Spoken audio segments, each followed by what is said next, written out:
EVM मशीनमध्ये नोटा हा पर्याय असतो. EVM मशीनमध्ये सर्वात शेवटचं बटन असतं ते म्हणजे नोटाचं असतं. जेव्हा तुम्हाला कोणत्याही नेत्याला मतदान करायचं नसतं त्यावेळी तुम्ही नोटा हे बटन प्रेस करू शकता. नोटा म्हणजेच नन ऑफ दी अबव.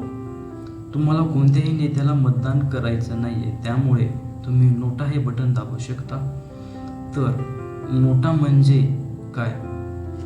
नोटा म्हणजे वरीलपैकी कोणीही नाही हा पर्याय मतदारांना अधिकृतपणे निवडणूक लढविणाऱ्या सर्व उमेदवारांना नाकारण्याचे मत नोंदवण्यास सक्षम करतो.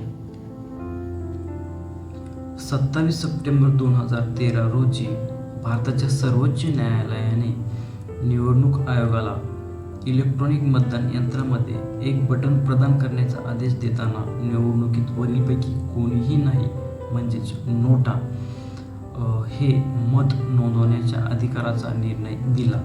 मतदारांना नोटाचा वापर करता यावा यासाठी निवडणूक आयोगाने नोटाच्या पर्यायासाठी विशिष्ट चिन्ह सादर केलेले आहे.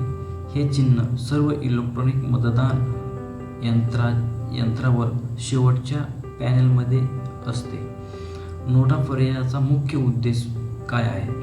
तर नोटा पर्यायाचा मुख्य उद्देश हा आहे की जे मतदार कोणत्याही उमेदवाराला मतदान करू इच्छित नाहीत त्यांच्या निर्णयाच्या गुप्ततेचे उल्लंघन न करता त्यांना नाकारण्याचा अधिकार वापरता येईल हा आहे. ही होती नोटा या पर्यायाबद्दल थोडक्यात माहिती. धन्यवाद.